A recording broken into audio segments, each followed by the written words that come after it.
ही तो कहा था मैंने कि मुख्यमंत्री जी अपने गिरेबान में झांक के देखो, हम किस मुंह से हमारी माता और बहन के पास जाके वोट मांगेंगे।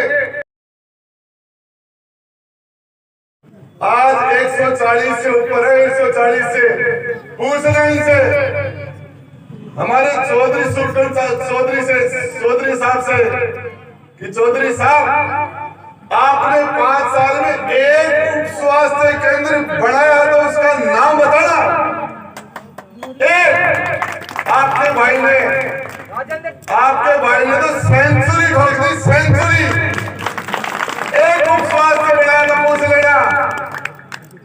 पीएससी सीएससी की ऑक्सीजन प्लांट ट्रॉमा सेंटर की बात तो छोड़िए, पूछ लेना स्कूल 22 हायर सेकेंडरी स्कूल थे, 22।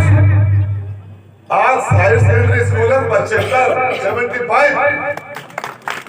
सड़कों का जाल बिछा दिया।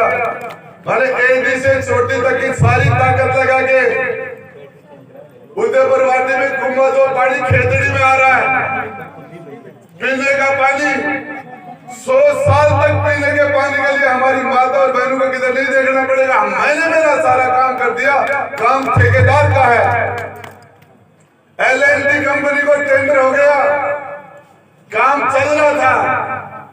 मुख्यमंत्री जी ने सोचा, मुख्यमंत्री जी ने कि आज काम चल जाएगा तो राजेंद्र गुड्डा को फायदा बड़ा हो जाएगा, इसलिए राजेंद्र गुड्डा की वजह से सूरजगढ़ के लोगों के साथ अन्याय हुआ।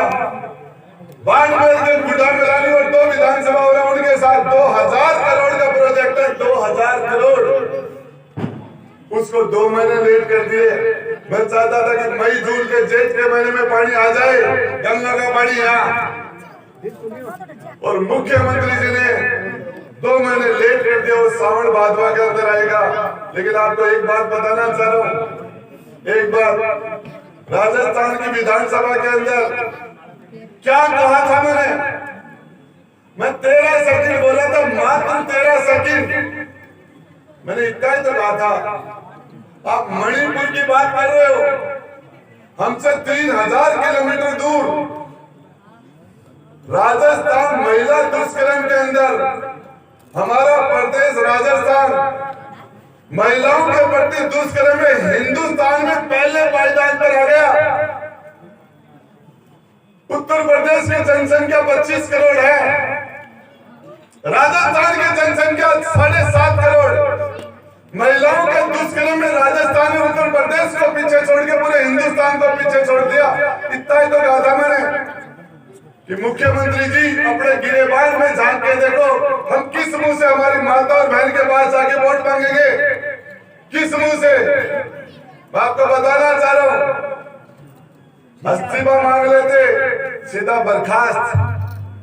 अरे मुख्यमंत्री जी आप लोग थे, 50,000 लोग थे, एक साल पहले शिवम के जन्मदिन पर गुड्डा में आए थे और कई जगह थे राजेंद्र गुड्डा नहीं होता तो आज इस मुख्यमंत्री की कुर्सी पर मेरी जगह कोई और होता। इसकी वजह से मुख्यमंत्री हूं। एहसान भूल गए, एहसान बर्खास्त कर दिया। इस्तीफा मांगता मैं दे देता, बर्खास्त करने की कहां जरूरत थी। बताना चाह रहा, मंत्रिमंडल की मीटिंग में लोग कहते राजेंद्र गुड्डा तू क्यों बोलता है और मंत्री क्यों नहीं बोलते। मैंने कहा इसलिए नहीं बोलते, विजेंद्र जी ओड़ा शीशराम ओड़ा के बेटे हैं इसलिए मंत्री हैं। रीता एमएलए मंडावा की इसलिए जो रामनारायण चौधरी की बेटी है, बड़े बाप और बड़े बाप का बेटा और बेटी इसलिए एमएलए और मंत्री हैं। मैं बताना चाह रहा हूं आपको, मेरे पास बड़ी पार्टी नहीं थी, बड़ा समाज नहीं था, बड़ा परिवार का नाम नहीं था। राजेंद्र गुड्डा आपकी वजह से मंत्री और विधायिका आपकी वजह से जब रोज पेपर आउट हो रहे थे, सेंटर बिक रहे थे, पेपर बिक के गरीब का बच्चा तैयारी करके फेल हो रहा है। गरीब के बच्चे में टैलेंट होके बाद में भी वो कंपटीशन में फेल हो जाता है और मंत्री और अधिकारियों के बेटों के घर पेपर आ जाते हैं और डफर होने के बाद वो पास हो जाते हैं और डिप्टी बन जाते हैं, एसटी बन जाते हैं, मजिस्ट्रेट बन जाते हैं, डॉक्टर बन जाते हैं, प्रोफेसर बन जाते हैं। मैंने ये कहा था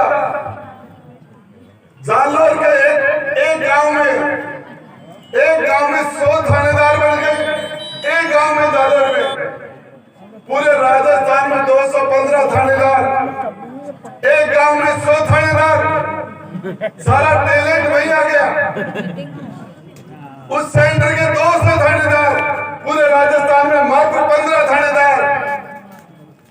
आपको बताना चाह रहा हूं, मैंने कहा था सीएम साहब को, 18 से 36 साल का नौजवान है, ये पूरी तोड़ देगा आपकी।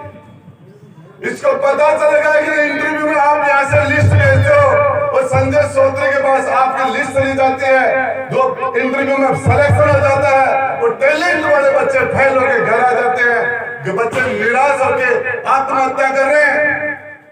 मेरे पचलंगी के अंदर एक बच्चा रिंगस में ट्रेन के सामने खड़ा है, अपने भाई को फोन करता है, भाई रिकॉर्डिंग है उसकी, अपने भाई को फोन करता है, भाई ट्रेन सामने से आ रही है, मैं मर रहा हूं, मेरे मम्मी पापा का तू ध्यान रखना, ट्रेन की सीटी बजती है। और वो कहता तू मत मर, बोले नहीं छोड़, तो मम्मी पापा का ध्यान रखना। और 22 साल का बच्चा ट्रेन के सामने कट के मर जाता है। आज नौजवान पंखे के लटक रहे, ट्रेन के सामने कट रहे, कंपटीशन में फेल हो जाते हैं, कॉलेज से निकल के कोचिंग करते हैं, कोचिंग करने के बाद इंटरव्यू एग्जाम देते हैं, पेपर बिक जाते हैं, पेपर आउट हो जाते हैं, अमीरों के बच्चे पास हो जाते हैं, मंत्रियों के बच्चे अफसर बन जाते हैं, गरीब का बच्चा घर आ जाता है। घर वाले ताने मारते हैं, पड़ोसी ताने मारते हैं, रिश्तेदार ताने मारते हैं कि तूने हमें बर्बाद कर दिया, कर्जदार बना दिया, तेरी वजह से हम कहीं का नहीं रहे। जवान बच्चे शादी के लिए बैठी है, हम कैसे शादी करें, तेरी पढ़ाई में पैसा रख के हम कर्जदार बन गए। वो बच्चा टूट जाता है और दुखियों की आत्महत्या कर लेता है। मैंने ये राजस्थान के नौजवान ने मुझे जो आपकी विधानसभा के नारे लगा रहे थे, हम राजस्थान की सबसे बड़ी पंचायत में बैठ के यहाँ के नौजवानों के लिए अच्छे फैसले करेंगे, नहीं कर पाए। मैं तो मेरे सभी बड़े और छोटे भाइयों को बताना चाह रहा हूँ, जिस तरीके से विधानसभा में 5 साल के बाद आखिरी दिन जो मेरी विदाई हुई विधानसभा के अंदर, वो विदाई सम्मानजनक नहीं थी। उस विदाई को राजेंद्र गुड्डा का अपमान होता तो राजेंद्र गुड्डा उस अपमान को बर्दाश्त कर लेता। अपमान मेरे उनके परवर्ती के वाल्मीकि समाज से लेकर ब्राह्मण समाज तक 36 कौम के भाई और बहन का अपमान था, क्योंकि मैं राजस्थान की विधानसभा में उदय परवर्ती आप 36 कौम का चेहरा था ना, आपका चेहरा था ना। मेरे अपमान को मैं भूल जाता। मुख्यमंत्री ने कोशिश की थी, हम बैठ के बात करके समझौता कर रहे। मैंने कहा था मुख्यमंत्री जी अपमान नहीं, अपमान मेरी जनता का हुआ है। दूसरे दिन मैं विधानसभा